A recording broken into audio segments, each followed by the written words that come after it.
você que está aí no programa Ministrar, né, ligadinho aqui na programação da TV Liberta. Nós estamos aqui mais uma vez, né, e hoje aqui do meu lado, estou aqui com o Everton. E eu queria que você já se apresentasse, Everton, aí para a galera que está nos assistindo, a galera que vai curtir o teu trabalho, porque hoje nós vamos falar muito a respeito de físico, a respeito de saúde, e hoje a tua presença aqui vai ser primordial. Ah, legal. Bom, eu primeiramente fico agradecido pelo espaço, estar aqui falando um pouquinho para vocês para vocês também, sobre atividade física, sobre treinamento, né? Bom, eu trabalho mais ou menos aí 15 anos na área de treinamento, dentro da musculação, em academia, e 8 anos de formado. Então sou pós-graduado também em Fisiologia do Exercício, Nutrição Esportiva e Personal Trainer. Atualmente eu trabalho na academia da Extreme Sports, que ela se localiza no Foch, próximo do Jardim Olímpico. Então a gente faz um trabalho bem legal lá com o pessoal que entra, porque a gente submete todo mundo a um aprimoramento físico mesmo. A gente conhece a pessoa por inteiro, desde o seu comportamento até a realização dos treinamentos. Então a gente tem uma avaliação física lá. A gente passa, dentro dessa avaliação física, a gente sabe como programar toda a atividade, todo o treinamento dessa pessoa. E a gente trabalha também com treinamento funcional, que é o ápice do treinamento hoje dentro do nosso mundo de fitness. E também a gente faz uma progressão do aluno, desde a sua fase inicial até a sua fase final, com comparações de fotos. Então é bem legal o trabalho lá, Martinelli, sendo feito. Mas o nosso principal fator é fazer com que a pessoa tenha uma boa qualidade de vida e a importância do exercício físico para a própria bem-estar geral. Sim. Sabendo como o exercício vai mudar a vida da pessoa, e não só a parte estética, mas a sua parte social também. Sim, a questão é que toda vez que a gente fala de exercício, de academia e tudo mais, a galera pensa geralmente na parte estética, né? Tem o pessoal que quer estar bem, que quer ir pra praia com aquele corpinho bonitinho, saradinho e tal, mas tem muito mais a ver com saúde, bem-estar e a própria aceitação, né, do que aquilo que os outros vão pensar, aquilo que os outros vão ver. Hoje, na verdade, a presença do Everton aqui, até a gente conversou, eu falo assim que eu sou abençoado por Deus, assim, pela amizade de pessoas, né, em todas as áreas, e o Everton é uma delas, né?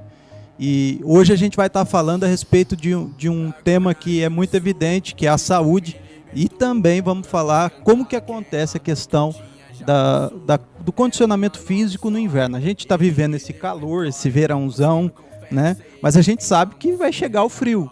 E quando chega o frio, geralmente as academias têm aquela baixa, né? Porque a pessoa não quer se exercitar, fica mais preguiçosa, come um pouco mais, né? Porque comer no frio acaba tendo um saborzinho diferente. Mas qual que é a importância, Everton, que a gente pode falar para as pessoas que estão nos assistindo a respeito da importância de se exercitar ou manter o próprio ritmo no inverno?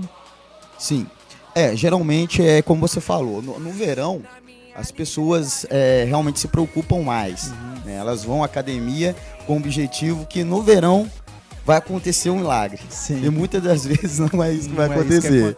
A gente precisa realmente de uma disciplina, uma autodeterminação, para que o processo possa evoluir.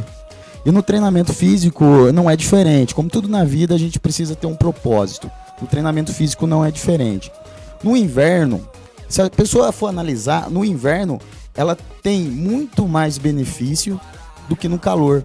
Porque no inverno, a pessoa, quando ela está submetida à atividade física, o corpo ele tende o quê? Gastar mais caloria.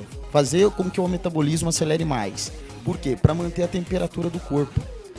Então a gente, focando bem nesse tema, quando você vai para atividade física, você tem uma ação metabólica acelerada devido ao próprio exercício físico, que é aumentar a temperatura corporal. Sim. Somado mais a temperatura do ambiente, se estiver baixa, o gasto calórico vai ser maior. Então o processo da pessoa que está querendo emagrecimento no inverno é muito melhor. O resultado é melhor. O resultado é bem mais rápido, né? Referente a uma pessoa, por exemplo, que quer ganho de massa muscular. A pessoa que quer ganho de massa muscular, no inverno ela sente mais à vontade. Por quê? Você está treinando com mais força, você está evoluindo os pesos, você está tendo um desgaste maior. Só que a gente tem o fator ambiental, que às vezes interfere muito.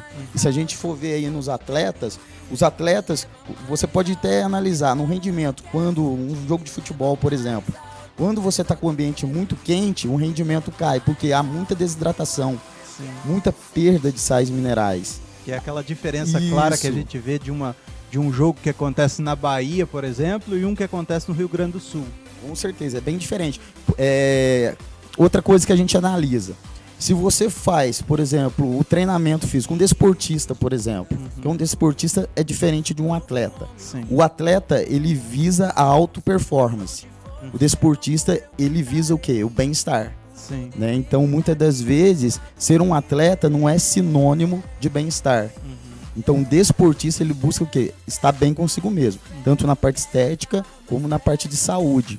Então, quando você se submete a esse treinamento no inverno, todos os fatores, desde a parte cardiorrespiratória, coração, a hemodinâmica respiratória, a hemodinâmica cardíaca funciona melhor. Então, você evita com que haja resfriados, gripes, né? Você fortalece o seu sistema imunológico pelo exercício físico, porque o exercício físico ele é um estresse. Então, esse estresse, o corpo ele vai se condicionar a isso, ele vai se adaptar a isso. Consequentemente, eu tenho que ter um organismo mais forte.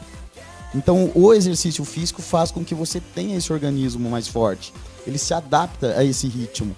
Por isso que é muito importante a pessoa treinar no inverno, já pensando em estar bem no final do ano, onde tem os climas mais quentes. Essa é a importância. E uma coisa que você falou, uma curiosidade até pra mim, né? Eu falo assim, a gente sempre procura saber e tudo, mas eu creio que é uma curiosidade pra mim e pra você que tá assistindo aí também. O Everton falou aqui que emagrecer, né, tem um rendimento muito maior no inverno.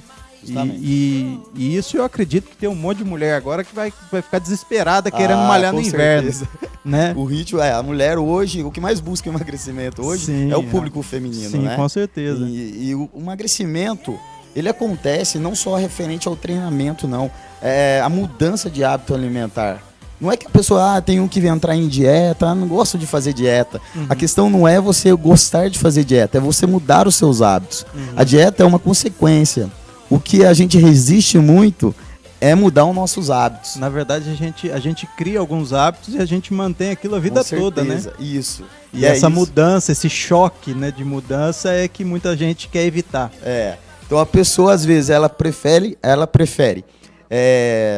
tomar um copo de Coca-Cola do que ir na academia e falar, nossa, vou chegar na academia, vou ter que fazer esteira.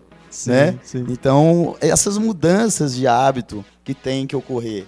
E isso já acontece em grandes centros, não só aqui no Brasil, mas na Europa vem caminhando muito, já tratando a pessoa desde a sua fase infantil. Ou seja, já educando na fase infantil, no crescimento, para ter um hábito de vida melhor, ou comer melhor, saber o alimento que você está dando para a criança, fazer com que ela tenha atividade física constantemente, que eu defendo muito atividade física também na escola. Eu acho que tudo começa pela educação. Eu acho que a gente tem referência de países, né, como na Europa, países aí na própria América do Norte, que eles visam não só exercício, como música e tudo mais, desde lá da base do ensino. Sim. E a gente vê adultos com diferencial, né? Nos Estados Unidos a gente conhece muito, a gente vê muito em filme, né? Sim. Os apoios, incentivos a atletas e tudo mais. A gente vê que tem uma coisa que no Brasil ainda não se pensou em construir ainda, né? Que é esse incentivo e tudo mais. Até para você, como professor e tudo mais. Onde você acredita, até uma opinião para os nossos governantes, para as pessoas que têm esse poder, né? Mas que muitas das vezes não tem esse pensamento. Onde você acha que a gente podia começar a implementar a atividade, não para ser um horário, né, para as crianças jogar bola e tudo mais, mas para já se ter uma cultura de um estilo de vida melhor? Em que idade seria legal já começar a trabalhar com isso? Bom, a idade melhor, e não se falando assim melhor, mas uma idade onde a criança, ou até mesmo o ensinamento, seja na parte esportiva ou qualquer outra área específica, a criança ela tem que se sentir bem com a atividade física. Isso é o fundamental. Então, geralmente, esse primeiro encontro com o exercício físico, ele vai acontecer numa faixa etária entre 10 anos, de 10 a 12 anos. Mas, realmente, é após os 12 anos que você começa a aprender melhor a atenção daquele aluno e fazer com que ele seja direcionado nas áreas esportivas, onde ele se destaca. Então, a iniciativa, eu acho que o Brasil hoje o Brasil vive num momento difícil, mas se ele pensar bem o que pode ser mudado dentro do esporte, poderia ter uns novos olhares, né, referente à atividade física, sobre a criança no treinamento, seja ela na área de handebol, futebol, qualquer área afim, mas que faça com que haja um planejamento. Em cima disso, tem que ter um planejamento e que não fique vago, mas que se pendure o tempo todo, para que a criança ela possa sendo estimulada ao longo do tempo e que ela não perda essas raízes, que sejam repassadas. Legal. E assim ela pode ser também um adulto em destaque, pode ser ter um esporte em destaque. Mas muitas das vezes não é aqui no Brasil ou qualquer outro estado brasileiro ou cidade brasileira, ainda falta muito isso. Falta esse incentivo. A não ser que, por exemplo, São Paulo e Rio hoje se destacam por quê? A oportunidade para essas crianças ou para adolescentes dentro do esporte é muito maior. A gente tem alguns exemplos, né? Aqui na nossa cidade, que é o caso do Felício, né? Sim. Que hoje está nos Estados Unidos jogando pelo Chicago Bulls. A gente tem exemplos de alguns meninos que conseguiram, né, sair daqui através de algum tipo de incentivo e se destacar em algum esporte e tudo mais lá fora, né? Você acha que haveria necessidade da gente, no nosso governo municipal, se preocupar um pouco mais com isso e trazer um pouco mais esse incentivo para dentro das escolas, para dentro... É lógico que a gente começou aqui falando sobre atividade física no inverno, mas eu queria a sua opinião também a respeito disso, né? Para a gente implementar essa conversa aqui. Sim. É fundamental, Martinelli, aqui na nossa cidade ter um planejamento, como eu tinha falado para você, onde as crianças poderiam ser, ou os adolescentes mesmo, inserir dentro de um sistema, onde esse sistema ela poderia ser praticada pelo exercício físico, pelo esporte em questão, que ela se adapta melhor, e oportunidades. Eu acho que falta isso. A gente tem um talento, mas às vezes esse talento ele é escondido porque não tem uma oportunidade. Com certeza. Né? E às vezes as pessoas se preocupam muito, principalmente os nossos governantes, autoridades, muito do lado industrial, né? E Pouso Alegre também acaba sendo uma cidade muito industrial. Um setor, né? Um setor muito industrial. Esquece do esporte. Né? Hoje eu vejo, por exemplo, a gente tem um estádio muito bom, mas um estádio abandonado, um estádio que poderia ser aproveitado para muita coisa. Se eu não estou enganado, o terceiro maior de Minas. Se não me engano. Se não me engano. Se não me engano, é isso mesmo. Então, a gente tem um estádio com um potencial muito grande para a gente tirar muitas crianças aí, ou adolescentes que estão envolvidos em drogas, né, que hoje é mais que provado que o esporte é o que afasta, recupera. Que recupera, né? Então, a gente perde muito para outros países, né, por causa disso. Lá a base deles é o esporte. Exemplo, bem específico para a gente analisar. A Alemanha. A Alemanha, por que hoje ela tem o maior centro futebolístico de ensinamento, tanto técnico como tático? Porque ela começa a pegar a base, ela passa essa base dentro de um contexto de multidisciplinar, né, entre fisioterapeutas, psicólogos, professores. Então a criança ou o adolescente, ele não só passam por um processo educacional, como também ele é direcionado entre o processo educacional e o processo esportivo. Então é essa base que ainda falta, essa base. Então se os nossos governantes parassem um pouco e pensassem mais no lado esportivo como uma forma de rentabilidade também, tanto como para a parte social, como a parte de estrutura, né, de uma cidade, seria muito bom. Exemplo, se você tem, por exemplo, um bom time de futebol, você pode fazer que desse time de futebol gere renda. Como? patrocínios. A gente pode ter eventos, um torneio de futebol, por exemplo, sim, que atraia um clássico, pessoas, né? pra Um clássico. cidade. Exemplo muito fácil, Varginha, que tem o Boa Esporte, que traz, aí vamos lá, Boa Esporte, Corinthians. Isso o pessoal não pensa, mas é uma renda para a cidade. Com certeza. Trazendo, você tem... E na verdade também tem até essa questão de conseguir esse rendimento lá na frente, mas tem também que pensar, né, no caso você falou da recuperação de jovens e tudo mais, tem que pensar naquilo que a gente pode deixar de gastar também, né? Com certeza. De repente, o investimento que a gente faz com o esporte aqui, a gente deixa de gastar lá com cadeia, com outras coisas, né? Com hospital e com muitas outras coisas. Vai interferir em muitas outras áreas, né? Com certeza. A gente voltando aqui rapidinho, antes da gente ir para o intervalo, a gente voltando aqui para falar um pouquinho, né, esse inverno agora, segundo notícias aí e tudo mais, vai ser o inverno mais frio dos últimos 10 anos. E é lógico que a gente quer deixar muito claro para as pessoas aqui a importância de se ter atividade física também nesse inverno, né? E lendo também alguma coisa a respeito, eu não sei se é muito correto o que eu digo, porque eu tirei de uma fonte e não é muito confiável, é mais de curiosidade, mas você vai poder me falar.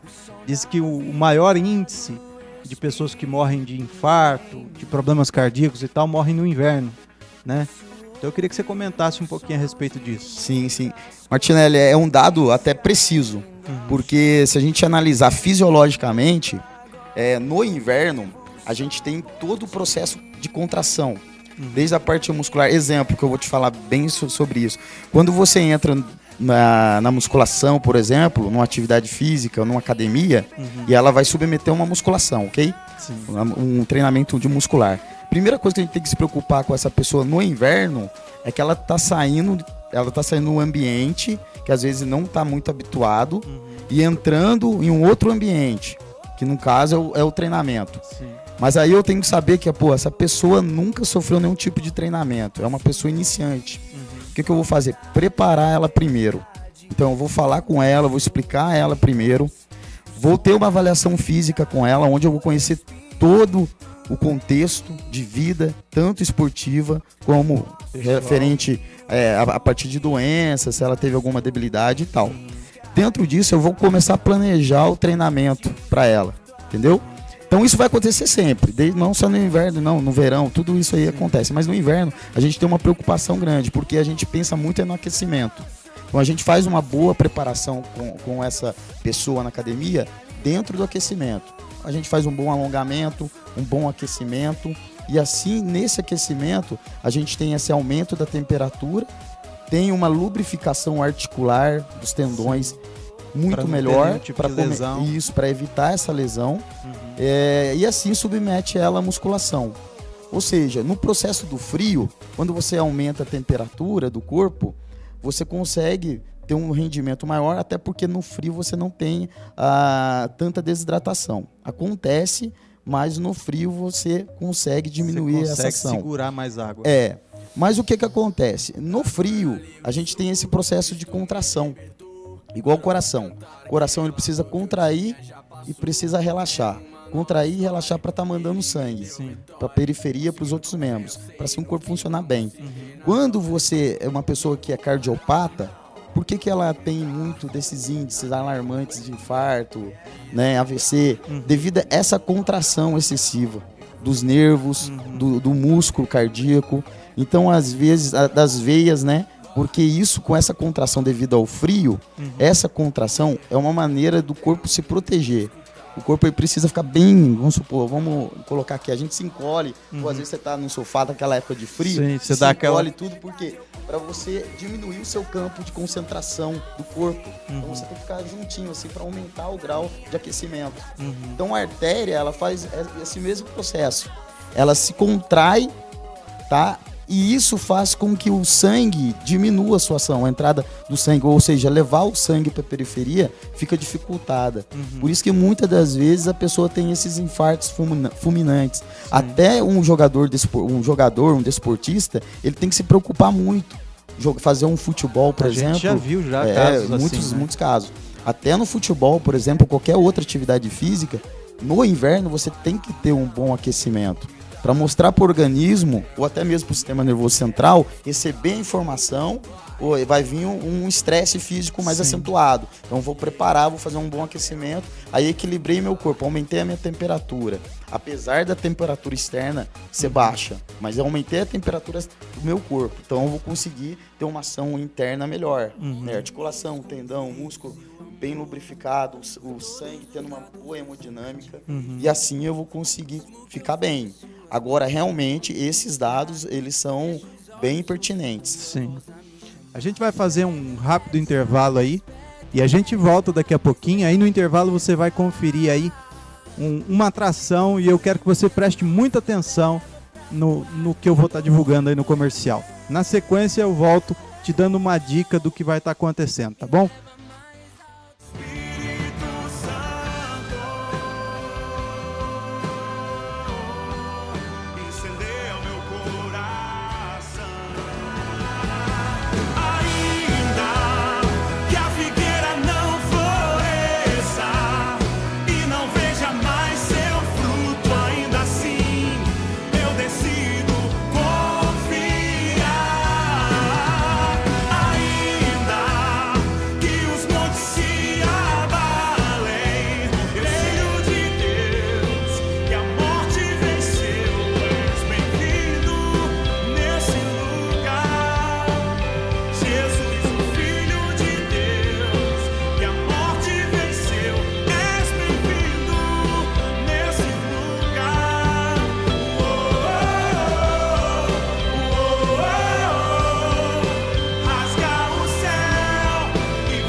E aí, como você pôde conferir, né, esse daí é o Rafael Bittencourt. Rafael, ele tem um testemunho de vida lindo, né, foi um dos vocalistas durante muito tempo do Toque no Altar, é compositor de várias músicas que você conhece, que você já deve ter cantado, por exemplo, Deus de Promessa, né? Então, o Rafael vai estar aqui na cidade de Pouso Alegre, num evento evangelístico comandado pela Igreja Comunidade Salem, pastor Edson Barcelos. E o Rafael vai estar aqui juntamente conosco aqui em Pouso Alegre. Vai ser um evento imperdível. O foco do Lançando as Redes, como o próprio nome diz, é evangelismo puro mesmo. E o Rafael vai estar aqui. Então você não perca aí nenhum programa, porque a cada programa a gente vai dando aqui, né, informações a respeito desse evento e como você vai poder ir. Eu já posso falar para você que é gratuito, né? Vai ser um evento aberto ao público, mas você vai poder conferir aí no decorrer dos programas aqui esse grande evento que vai acontecer aqui em Pouso Alegre, tá bom? Mas a gente voltando aqui, Everton, e até uma curiosidade minha, né? Sou transplantado, né? Então já sou um cara já que tem aí um currículo, um histórico médico invejável. E assim, até uma curiosidade minha, não sou o único, tem várias pessoas que estão nos assistindo agora que já fizeram algum tipo de cirurgia, né, vesícula, coração, qualquer tipo de cirurgia, e tem algumas limitações, né? Mas é lógico que eu sei que eu posso, alguma coisa eu devo poder fazer, né, na academia, uma parte aeróbica, alguma coisa. Para uma pessoa que tem o meu histórico médico, chegasse hoje lá para conversar com o Everton, para conversar na Academia Extreme, qual seria a recomendação, o que seria visto, né? O que seria olhado e tal, antes de eu começar um procedimento qualquer? Tá, certo.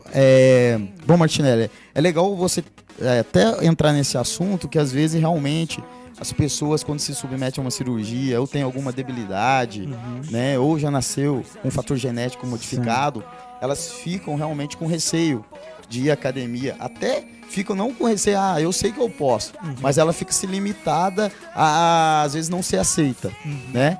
E na nossa academia, na Extreme Sports, não. A gente tem um carinho muito grande com o aluno que a gente recebe, pra gente fazer dele uma pessoa diferente. É vencer as limitações dela, vencer os medos, as dores, eu sempre coloco assim, é vencer as dores, né? As dores, por exemplo, a dor é às vezes isso que você me falou, eu tenho um receio de ir porque eu tive um problema, ou às vezes eu não posso porque eu tive uma cirurgia de joelho, entendeu? Ou vou um pouquinho mais psicológico. Ah, não vou porque eu tenho vergonha. Ah, eu não vou porque eu sou gordinho. E lá só tem gente sarada. E na verdade, academia não tem ninguém sarado. Na verdade, todo mundo tá lá com um propósito, com uma meta. Muitos estão em emagrecimento, outros estão com estética, outros estão para tirar um pouco aquela carga de estresse do dia a dia. Né? Mas a primeira coisa que onde a gente recebe esse aluno é a gente realmente submeter ele a uma avaliação física.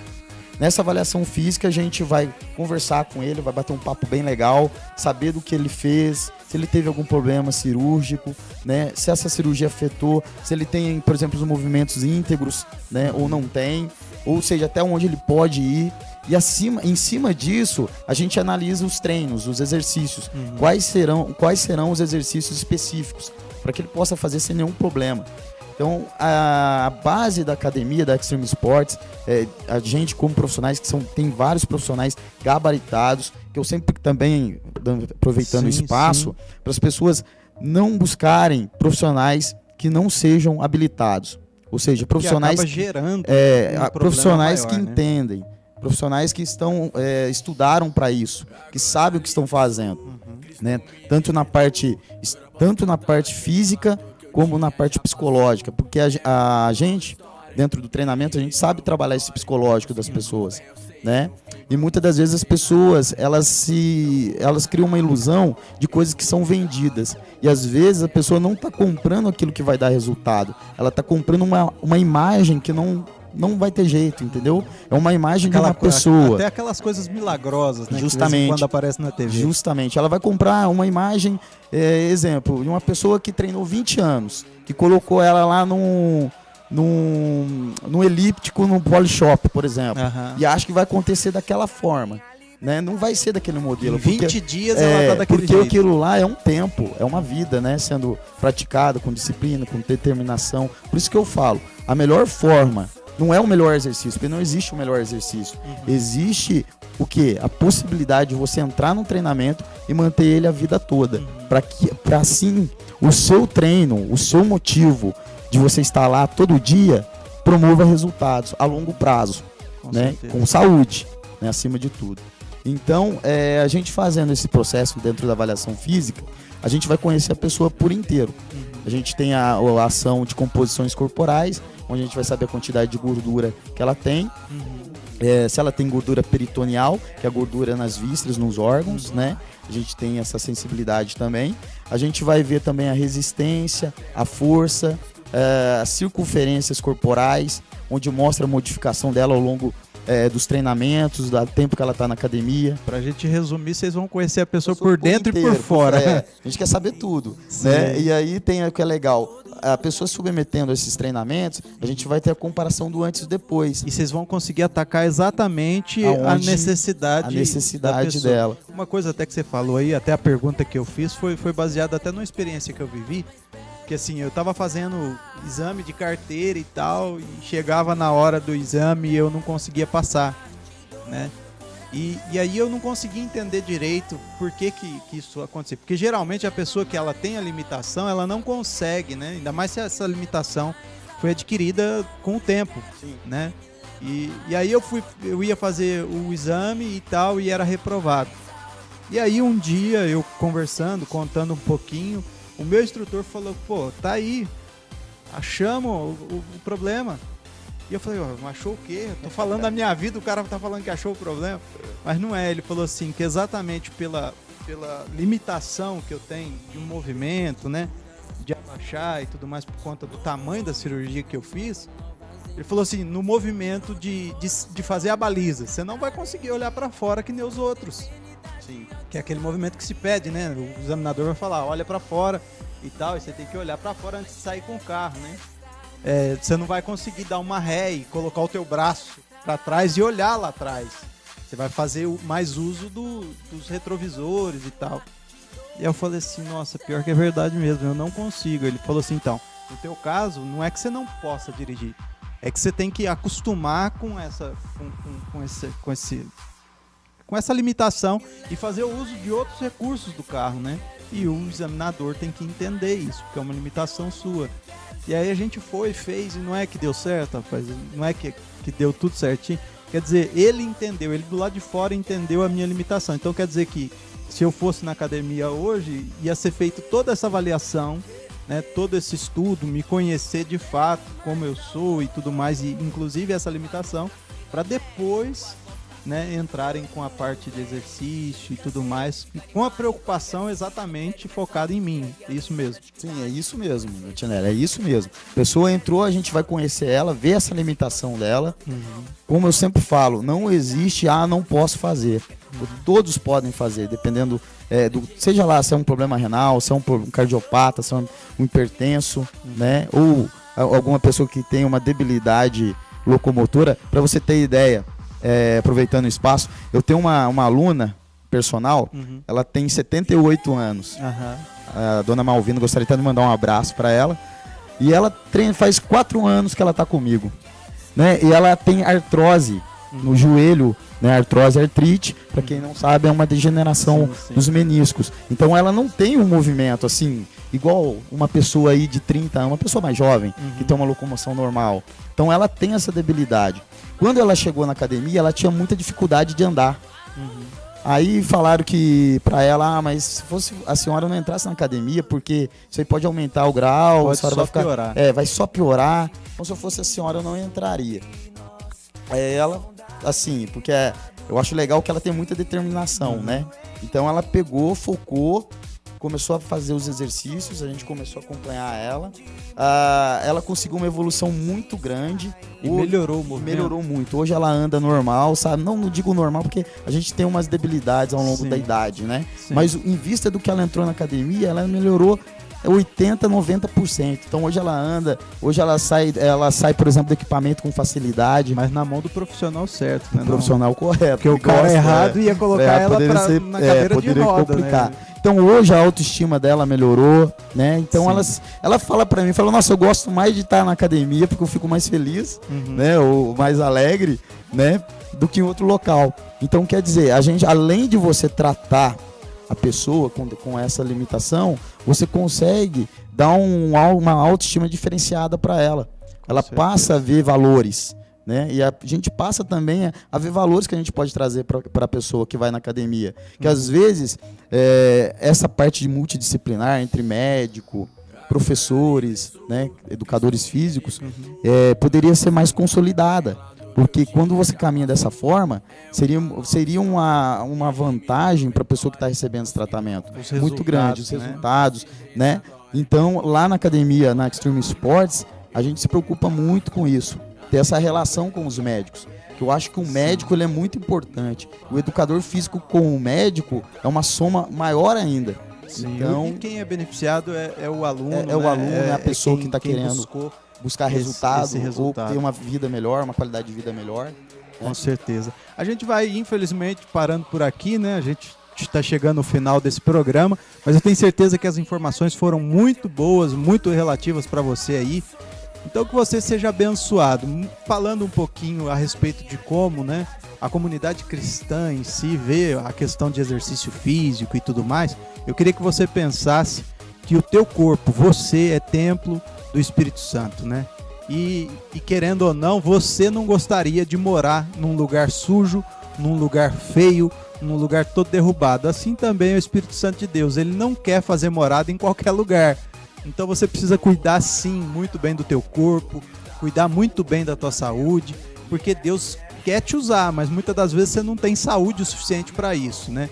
Então cuide bem do seu corpo, cuide bem da sua saúde, cuide bem do templo do Espírito Santo. Precisando, você pode procurar o Everton, né? O Everton vai estar lá pronto para te ajudar, pronto para falar com você. E a gente vai encerrando aqui, viu? Até o próximo programa, se Deus quiser. E eu volto aqui na TV Libertas, programa Ministrar.